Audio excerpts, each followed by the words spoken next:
Dr. Duncan McFadyen, Head of Research and Conservation at Oppenheimer Generations, and Mrs. Ashley Finmunda, Head of Oppenheimer Generations Philanthropies. And together, we oversee the Jennifer Ward Oppenheimer Research Grant selection process and grant management. Now, I understand that a few of you who are joining us may not know about the grant or may not have enough of a background on the grant. So I think it's best to start off by giving you a brief introduction about the JWO Research Grant. Founded in 2019 in honor of the late Mrs. Jennifer Ward Oppenheimer, who, through her work, wanted to continue her passion for science on the African continent. The grant supplies 150,000 US dollars annually to one recipient and covers a project for up to 3 years. Since its establishment, the Jennifer Ward Oppenheimer Research Grant has been awarded to 5 outstanding early career scientists who've gone on to create the likes of a African-wide biodiversity intactness index, explore the role of artificial light in vector-borne diseases, and even explore the impact of microplastics on our marine and aquatic and marine and freshwater systems. Now, both Duncan and Ashley have been involved in the Jennifer Ward Oppenheimer Research Grant from its commencement, and I think that there will be a great value to this panel and to this webinar discussion as they'll help guide you through the application. Now, timelines are important, and today's the 3rd of April, so we know we have a month to go before applications close. So I'd like to hand over to Duncan. Duncan, can you take us briefly through the timelines for the Jennifer Ward Oppenheimer Research Grant? Absolutely, and thanks, Rendani, and it's so great to have all of you online today. I see it's a great turnout, which is fantastic. The online applications are actually already opened, and they're opened on the 2nd of April. So as you say, Rendani, we've got exactly a month until the 3rd of May when they close at 12 o'clock at midnight. You'll be required to submit a short online pre-proposal as per the guidelines which have been set out by the expert panel. And as Rendani says, it's not just her, Ash and I on that panel. We've got quite an esteemed panel from different aspects and representing different aspects of the science world. And the detail for that online pre-proposal you'll find on the JWO website, which I'm sure most of you have already, which is www.jworesearchgrant.org. Very important when submitting that online pre-proposal is just adhere to the word count and just the questions, thoughtfully answer them. I mean, those successful candidates would advance onto the next stage. They'll be invited to submit a full proposal on the 10th of June. 10th of June, again, full proposals will need to be submitted by the 8th of July. 2024, again at 12 o'clock.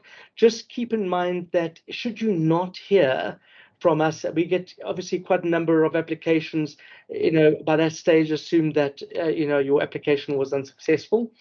The JWO winner, grant winner, will be announced as per the previous at the premier scientific conference, the Oppenheimer Research Conference. This will be the 13th Oppenheimer Research Conference, which will be between the 9th and the 11th of October in Midrand. Important to note that registrations for the 13th Oppenheimer Research Conference are also currently open, and those are thinking of submitting an abstract, those who haven't already, please, if you could do so by the 3rd of June, 2024. Thank you. Thank you so much, Duncan. So, Duncan, we're joined by over 40, I'm assuming, brilliant scientists today, and I'm sure they all want to know what's worked in the past. Can you tell us what it was about Haley and Bernard that stood out for you? Absolutely, and I think I must be careful because I see Bernard's actually attending this webinar. But reflections on those the first 2 winners of this grant were, and if I look at Haley first, Haley had a wide African-focused proposal dealing with kind of burning issues of biodiversity and intactness. And of course, the approach that she had was also new, innovative, and hadn't been done. I mean, here was a hugely dynamic young scientist, ambitious, and someone who had already published quite extensively, which, of course, being a science award is very important. Haley also had the right collaborators, and which were well established academics, and of course, very important, she had pulled collaborators together, which some of the other winners had too, from across the African continent.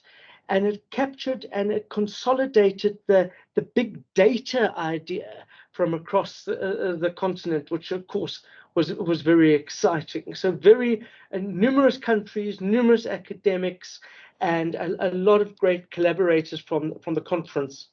And Bernard, again, here was someone dealing with the burning issue, and his program, not only focused on artificial light impacts on biodiversity, but also brought in that human component. And often we forget that human component and the concerns around vector-borne diseases. And the program also had a wide geographic footprint and a broad, not narrow focus. The program also had a scalability and again could be scaled beyond just the African continent to other areas, and was investigating a understudied area globally. So I must pat us all on the back. I mean, we've done very well so far in selecting the right kind of a person, academic for this award. Thank you so much, Duncan. I hope everybody understood. Not a narrow geographical reach. You need to be big picture thinking. Now, over to you, Ashley. You've been involved from year 2 onwards, and you've been hugely involved in the selection of Lova, Gideon, and even Lisa. Tell me what stood out for you. Sure. So I think for just to say hi everyone. But for me, really about all of these, if we start at Gideon, it was looking at microplastics, and we all know that microplastics are a huge issue for the continent. But he came in with a lens of not only looking at it in sort of freshwater systems, not only in marine, but in freshwater systems as well. He also brought in a number of collaborators from around the continent. And so what we saw there was just really this quite dynamic approach to his research. He was very dedicated into saying how he was going to disseminate his research. And so what we got from his concept note and his proposal was this like well-rounded project that we could kind of see how it was going to be executed and the impact that it was going to have. And then moving on to Liza. Liza is wonderful and dynamic. She, has a broad base of collaborators from not only on the continent, but, from Europe as well, where she is sometimes based. Of course, as a reminder to me, this is an African award. And what we saw there was quite an innovative approach to something that people often think have quite a negative perception, cattle and how it impacts biodiversity.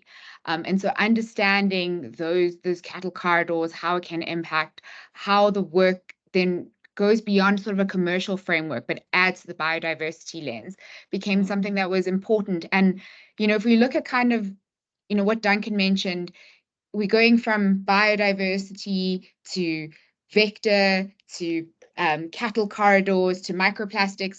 There's not something that we're looking for a specific type of project. We're looking for these big ideas that are coming about. And of course, now with Lova is she's starting out her work, but what really attracted us for the bryophytes and lichens, it was something that hadn't really been studied. And so here was someone who said, here is this part of science that's quite understudied, but it looked and said, if we use this, it can be this affordable tracking mechanism for things like biodiversity and climate change and pollution. And it was something we thought that was such an innovative way of looking at an under-researched area. So that's the things that kind of really catch our eyes when we're looking through the concept notes. Thank you so much, Ashley. As I'm listening to you, it just seems like there's a cross-cutting theme of African solutions to African problems. Because with Lova, it seems like she's trying to find a more affordable means of detecting certain things or certain pollutants that may be detrimental to our societies. So I hope everybody's listening. I hope everybody's heard the panelists. I know everyone would like to be eligible, and we wish we could fund everyone, but there is an eligibility criteria. And One of those criteria is an early career scientist. Duncan, what constitutes an early career scientist? I mean, it's a good question, and it's something we've tackled quite a lot. It's someone that has graduated with their PhD already. I mean, we get some brilliant applications, and they're getting their PhD, and of course that's then they fall short. It's a PhD, and this does not include a medical degree. And so graduated with a PhD. Again, we encourage programs that are ecologically based studies with strong links to natural sciences.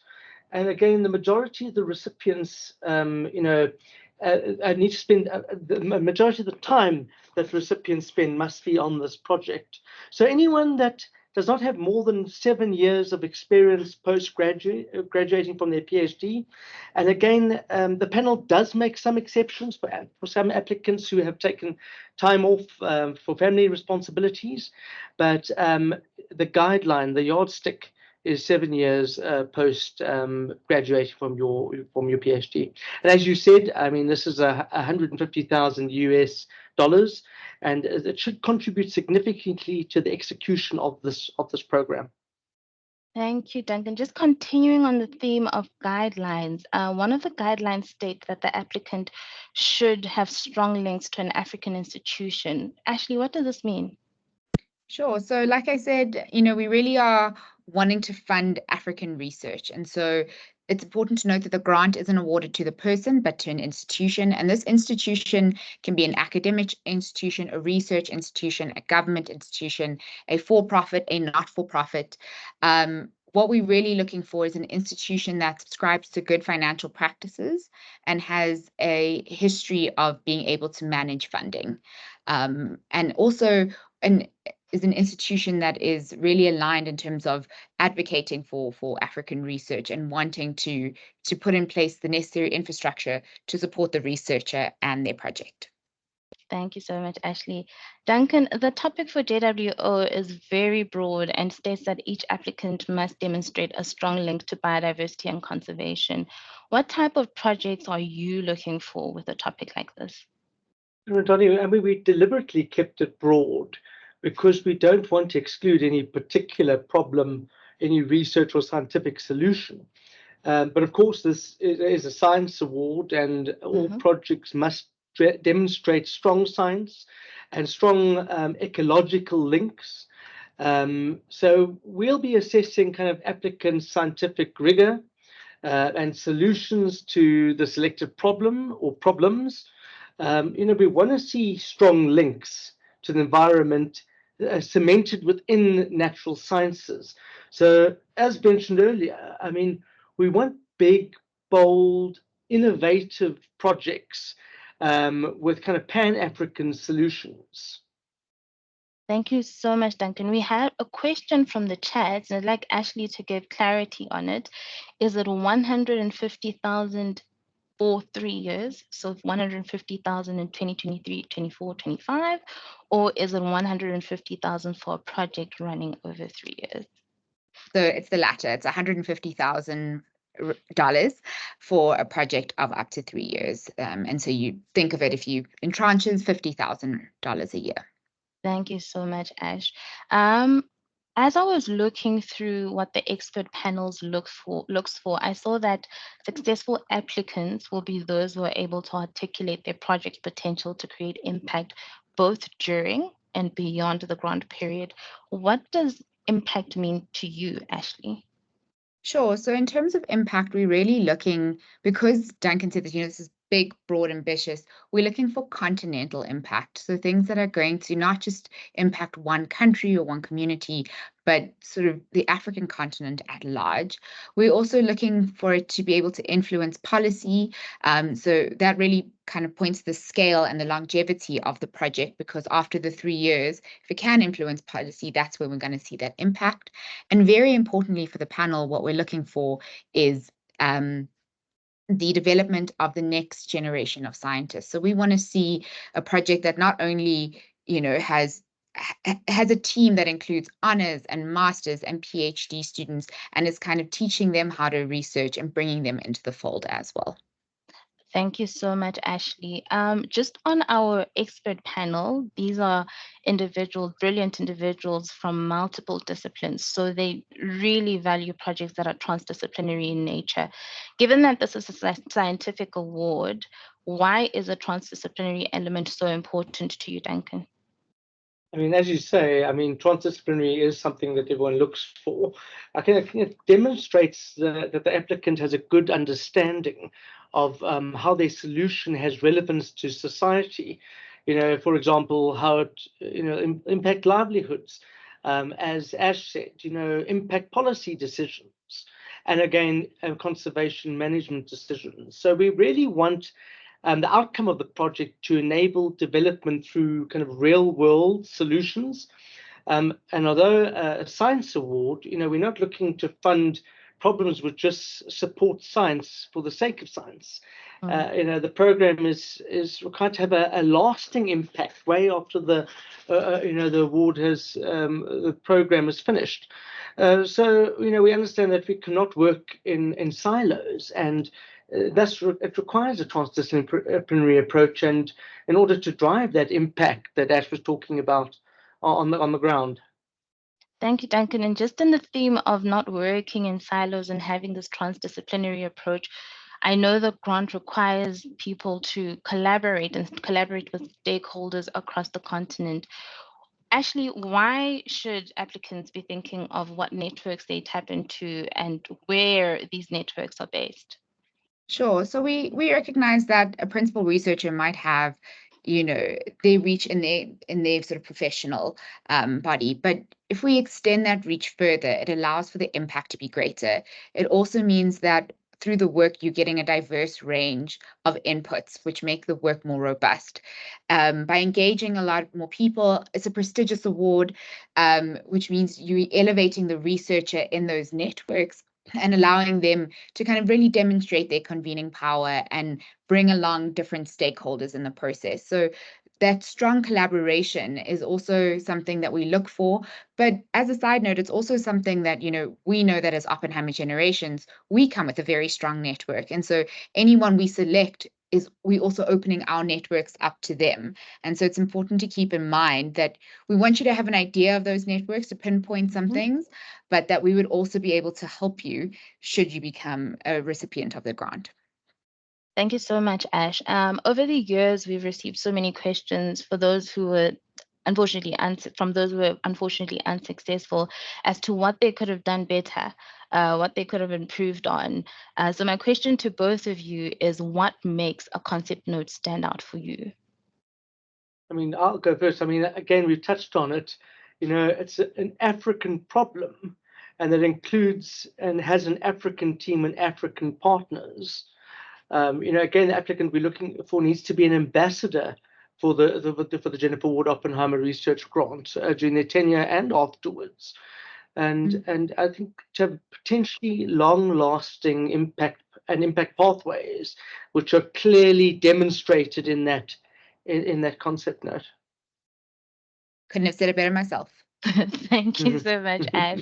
Now, on the other side of things, we've had some not so great applications and some great applications that just missed it. So what would you say caused these applications not to make it through the first filter? Duncan? Well, I think that they didn't pay attention to the instructions, or the application was incomplete. Again, we touched on concept notes, and I mean, that's the first step in the door. And they must have a title. They must stick to a word limit. We spoke about that earlier. I mean, a word limit of 1,200 words. Concept notes that are too short indicate that the applicant has not put enough effort and not serious. Concept notes, again, that are long indicate that the applicant didn't follow instructions. It's important to note that concept notes, at this stage, don't need references added. It's setting the concept that must be clear, and those that have not got through, they're not clear, they're not concise, and the objective of the program is not clear. And the concept note is a difficult one, because you've got a limited amount of space and words, as we've said, but you've got to get that story across. What are you really trying to achieve? And very important. And we're not funding consultancies. Often we get people wanting to put in an application for consulting. It's a solid science research program with impactful outcomes. Okay, thanks, Duncan. Just following that thread, Ash, you've worked with the expert panel for a while. What do you think the panel favors or does not favor? Sure. So just like Duncan said, we're looking to be convinced, number one, that this is a project worth funding. And so often some of the pitfalls we see is that people try and fit their existing research into this, because we know we have a broad, vague sort of, not broad, but we have a broad topic. And so it can be easy to try and fit, but we can see through that.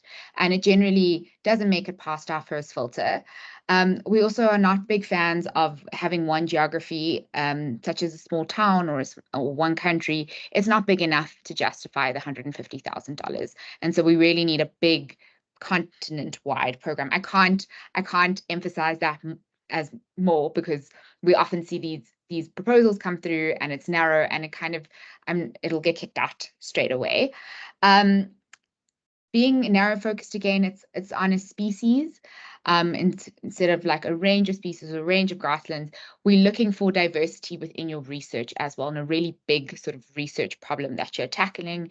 And then there will always be some people who try and submit a non sort of scientific proposal, maybe that skewed towards the health sciences or the economic sciences. We're looking for biodiversity and conservation. We're really looking for environmental science with this research grant. So those type of proposals, unfortunately, don't meet the grant's mandate. Okay, but what if I've applied, I've met the geographical targets, I've met the species focus in terms of how broad the species focus is, I have multiple stakeholders across the continent, but I'm part of a larger project. Would I be eligible for the funding? I think the panel would have to consider, like, how big is that project? If it is a well-funded project, then it's unlikely to be something for us. That means there's existing funding that you can tap into. And we really are trying to pick a project that is going to stand out, that someone we are giving an early career scientist a chance, someone who has this extraordinary idea and that there is limited funding available. And so we're going to probably skew more towards a researcher that doesn't have access to a lot of funding or isn't part of a big consortium already, because we know that that's where the funding will have a greater impact. Thank you so much, Ash. Duncan, so what should the applicants be considering when it comes to articulating their science solutions correctly? I think Ash raises a lot of good points there and some great guidance for applicants. In essence, we're not looking for a desktop study, a literature review or even an evaluation. It must be worthy of 150,000 US grant. So we're looking for rigorous science that is innovative, that's got an innovative approach. The methodology is unique and different, and based with strong statistical analysis, as this is a science award. So clear objectives, sound methodology, and kind of thorough literature view. We're looking for something that's unique and different across the continent. Thank you, Duncan. So I think it's important to look forward. We've dealt with the concept note. Now we're moving on to the next phase, which is the full proposals. So Ashley, if our applicants were to reach the stage, what should they not do? So in terms of what they should not do is submit a budget. So in the full proposal stage, you get a much longer proposal to flesh out your program, as well as a work plan and a budget. What we don't want to see is the majority of that budget going towards a salary cost, or going towards things like vehicle purchases or large infrastructure development. Of course, you can purchase equipment that's in line with your project, but we want to see that you've considered the spending, that you've thought about it, and that is really going towards the project activities. Duncan, what do you have anything to add? Yeah, I mean, I think that's an important point, and often you get where all the funding application, all the funding is going to the lead researcher's salary, where actually only 30% should be going from that award to the lead researcher's salary. So the majority of the funding should be going towards the project itself and the running of that project. So we also want the applicant who's going to spend the majority of their time on this project. So it helps if you're getting, funding that supplements your salary as a lead researcher in this project. Maybe So just to, oh, sorry, go Rendani, ahead, just to Ash. add, also we mentioned that the early career, the next generation of scientists is very important. So one of the things we're looking for in the budget is, have you made allocation for those students, whether it be masters or PhD students? And it gives us good insight into how you value them as researchers and how you're bringing them along for the journey. So one narrative that we're constantly pushing is that the science is not for ourselves, it's science for impact. It needs to impact communities, the broader landscape. And because of that, Oppenheimer Generations Research Conservation and Philanthropies has done a wonderful job on communicating science research findings through popular pieces that can be understood by the broader audience. Is this an important consideration for a JWO grant recipient? I mean, absolutely. I mean, I think the applicant should have a plan. And if one can show how one plans to disseminate the findings to both academic audiences, which is a given, but also non-academic audiences. Science communication is so important. It's becoming more and more important, and it's a criteria that needs to be included. So scientific findings should not only be for those who kind of understand complex jargon, but also accessible to others that can, on one hand, learn, but on the other hand, use those findings in those important decision-making policies, etc., that we were talking about earlier. Thank you so much, Duncan. Ashley, anything to add? Are you happy? Happy. Okay, thank you both so much for this informative discussion. I think let's open the conversation to some questions from the audience via the chat box. The first one for Ash, is any African academic institution eligible? A big yes, 100% yes. We welcome applications from across the continent. We are looking at all the academic institutions.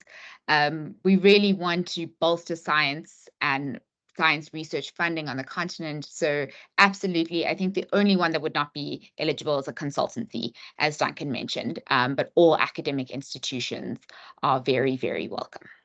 Thank you so much, Ash. I'll have another question for you. So just a few days ago, we received an inquiry regarding the age limitation, and they were also asking about the information around the 7 years post-PhD. So could you please elaborate on that? Because many assume that it means you should have obtained your PhD within the 7 years. So could you just elaborate on that point in the application process? Sure. So you must have graduated with your PhD already. So part of the application process will ask you, have you graduated with your PhD? And then we're kind of looking for 7 years post that. So if T1 is when you graduated with your PhD, T1 plus 7 is what we're looking at, is the period we're looking at is what we classify as an early career scientist. And of course, just to reiterate what Duncan said, is we understand that sometimes family responsibilities make people, force people to take a break and they're not working continuously, but we take all of that into consideration when evaluating. It does make it hard to put an age limit because we don't know when people are starting their careers or their PhDs and what's happened in their lives, but we are really looking at, if you've graduated, what your career is looking like, and we make a decision based on that. We really are, though, to reiterate, looking for that early stage career scientist, someone who's like in the beginning stages of their career. Thank you, Ash. Duncan, does the grant cover remuneration for the researcher if the researcher does not receive a salary from the affiliated institution? I mean, it's a good question, but as we said a little earlier, I mean, only 30% within the budget should be allocated to the lead researcher, the salary. So if this lead researcher wants to take $150,000 for themselves, it would be frowned upon, should I say. Okay, and we asked for collaboration. Can a recipient of the grant collaborate with institutions outside of Africa but perform work in Africa? Absolutely, absolutely. Obviously, African universities and collaborators are always a plus, but certainly we're not an island, and we certainly encourage international collaborators too. Just for another one for Duncan, would a coastal project that crosses many African countries in Southern and Eastern Africa and includes the Middle East and India be eligible? Well, it's an interesting one. If the majority of the work is done on the African continent, and obviously we would like a model that can be used elsewhere in the world. So I would say if the majority of the work and research is conducted on the African continent, I think marine very interesting and coastal. I think there's lots of opportunity for us to get involved there. But if it's majority elsewhere and a little bit in Africa, then no. Okay, thank you, Duncan. Ashley, I have a question for you. Does the funding consider NGOs in Africa with a focus on some of what you have mentioned, with African solutions that cover almost all countries, but not affiliated to research on a large scale? Of course, I know this is a long one. I hope you're keeping of course, we do research, but not so much research is involved. Will we be eligible for funding in this case? In short, we're not affiliated with an early career scientist. So I think there's quite a bit there. So NGOs, yes, we would fund an NGO, but it would have to be an NGO that is focused on research. So if research is not your top priority, question I have in my mind is, what would the funding be going towards? Because we really want the funding to go towards research. And you would need to be affiliated with an early stage career scientist. We really are, while we are funding an institution, we're funding a lead researcher who is kind of becoming that ambassador, as Duncan said, for the JWO grant. And so it's about finding that right combination of this principal researcher who's attached to the right institution, and we funding kind of the institution to fund the principal to do the work. Because there could be a case where something happens to the principal investigator, and then what happens, the principal researcher, then what happens to the work? Does it completely fall flat? Do we hand it over? These are some of the risks that we have to mitigate against when managing the grant in the 3 years that follow afterwards.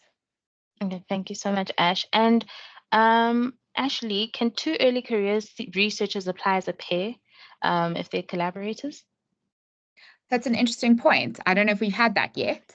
My instigation and which is right, because I see Duncan shaking his head, is to say that no, we can't split the award.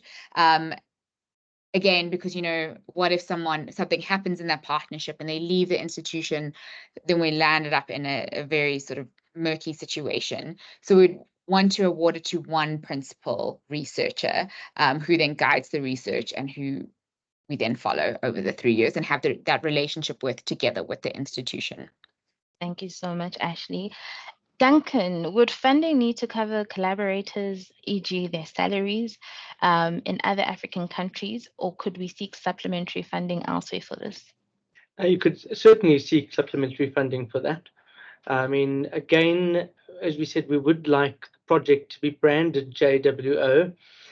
So it should be supplementary funding to cover some of this. We'd hate, and I think that's an important point to make, and people talk big money out there. I mean, $150,000 for me certainly is big money, but if there's a project that they've got, 500 million, US dollars, and now you want the, 150 US dollars as included there, you kind of lose the emphasis of the JWO. So we do want the money to be significant. We don't mind if one supplements it with other collaborators. So I think, that's a good question, but certainly fine.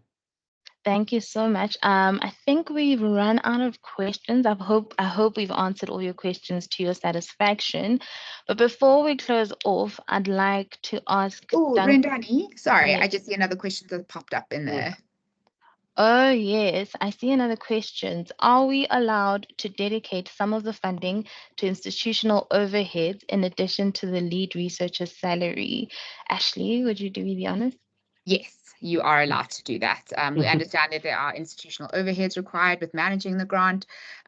So I would say try and negotiate with your institutions to try and limit that as much as possible. You don't want it to be taking up a large portion of your grant. But you can also then, I see it has, some salaries for research assistants and student stipends. That is all allowable, yes. As long as you are considering that as part of the project, and you can demonstrate, how many students, what the money is going to be used for, how is it tied to the project. Those are all things we consider when evaluating the proposal. Okay, I see we have another question. But Duncan, if the majority of the work is in Africa, but the affiliated institution is not in Africa, will the JWO grant fund the research? Well, it depends. I mean, you need to be affiliated to an African university, and obviously an African as the lead investigator. But we've had it before where it's an African affiliate to an African university, but based abroad. As long as their work is on the continent, they've got an African university affiliate, and it's an African working on the continent, it should be fine. Okay, thank you. Do we have any more questions before we close off? I'll give a few seconds just in case.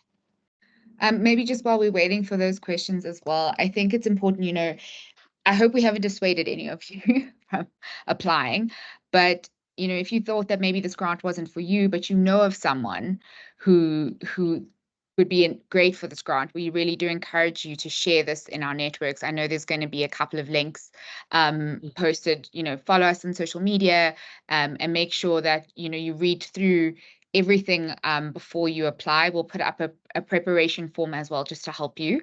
But please do share it in your networks and encourage everyone, men, women, I don't want to say children, even though we're looking for an early stage career scientist, but everyone to apply, because we really are looking for the best scientists out there, and we know that we can find them. Okay, and then we have another question that's been, it's been a question we've battled with over the years. Either Ashley or Duncan, you can answer this, but it basically goes back to what define African. So if I'm a non-African based in Africa long term, can I apply in an African institution? Can I apply? I mean, it's such a difficult one, as you said.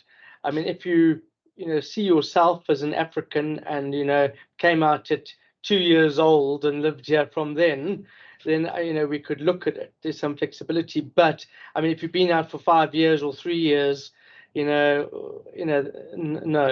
So there's some discretion that comes in there, but we are looking at empowering the next generation kind of African scientists. So it's a black and white, but there's a little gray there. Thank you so much. I'm just checking. Okay, there's another question. Please keep the questions coming. We want to answer as many of them as possible.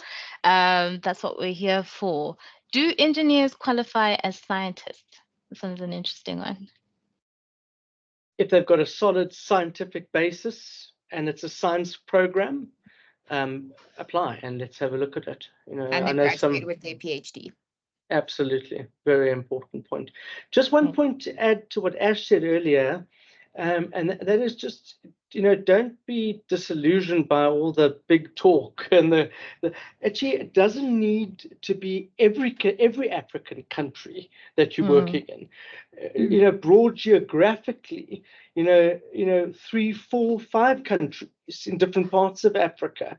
We see that as broad, but we don't want, and we get it often, a wetland of KZN, for example. But Daniel, just for those who don't know what KZN is, I think just elaborate so they know the province in South Africa. for example. Yeah. Thank you so much. I don't see any more questions in the chat box, but before we close off, I'd just like to ask Ashley and Duncan for just your last parting shots. What are the key things that you'd like everybody who's joined this webinar to take home, and just to understand before they start the application process? Ashley, you can go first, and then Duncan, you can go. Sure. For me, I think, I was overlooked in previous years, is to really think about your title. Your title is the first thing that the panel sees, and it's the first thing that's going to grab our attention. So, make sure it kind of gives a good indication about what the project does and the magnitude of the project. I think that would be the biggest sort of tip I can give you. And then, writing a concept note that tells us exactly what the impact is going to be. It tells us exactly what the type of scientific rigor and science you're going to use to solve the problem, why this problem is important to you. We often, we want to be able to understand your problem. Remember, you are experts in your field. We aren't, and we are trying to understand what you're trying to do. So if you write it in quite like high jargony language, it might detract from what you're saying. Try and put it in, the job of the concept note is to convince us of your project. So keep those two things in mind when you're drafting it. Duncan? Oh, you're on mute. If you have applied before and been unsuccessful, do apply again. I mean, it's been very tough at times, and there's been divide in expert panels and panelists, and so if you've got a great idea and it ticks all these boxes, apply again. Don't give up. In fact, and I won't mention names, but there's one or two winners that actually applied on the second round in the following year, and they won. And I think, and I see Bernard Kutsia here, and just to echo his words, he says here, just words of encouragement for prospective applicants. Go for it, think bold, think big, and think change. And I think that's such valuable advice, and I echo those words. And let's see where it falls. And I encourage you all to apply, and we look forward to reading these concept notes. They're always so interesting and so diverse, and we learn so much through them. So thank you for that. Thank you. Ashley, do you have something to add? Sure, yeah. I just want to make note that, should you have any questions, the JWO team is here. If it's something we didn't cover in today's webinar, but it's something popped into your mind, there is a form on the website. You can pop your question through. Just give us 24 to 48 hours, and we'll make sure to respond to it. Yeah. Thank you so much. Thank you, Duncan, and thank you, Ashley, and also Bernard. We see the great work you're doing in the chat box.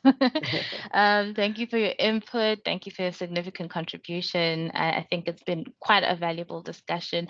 I'm already receiving messages of people saying this has been very valuable and informative. Thank you. So just before we close off, I'd just like to just a few announcements. Oppenheimer Generations Research and Conservation also has a Tipping Points webinar series where we ask questions that matter about how we balance conservation and development. The next Tipping Points webinar will take place on the 26th of April, ahead of the South African elections, and will focus on discussions around people, places, planet at the polls. So please tune in for that. It would be great to have you all join that webinar as well. Please also keep an eye out on the JWO website and the OGRC social media for more information regarding the Jennifer Ward Oppenheimer Research Grant. And please sign up for the Jennifer Ward Oppenheimer Research Grant newsletter, as well as the Oppenheimer Generations Research and Conservation newsletter to keep up to date about events and any developments on the research grant. The link will be made available to you in the chat. And for this webinar, a recording will be made available on the Oppenheimer Generations Research and Conservation YouTube channel, where you can also find all our previous tipping points. Thank you all for joining this webinar, and we look forward to receiving your applications. I think this year will be a good year for the JWO Research Grant. Thank you everyone for joining. Have a lovely, lovely day. Thanks, Rendani. Thanks, Bye, everyone. everyone. Bye, everyone.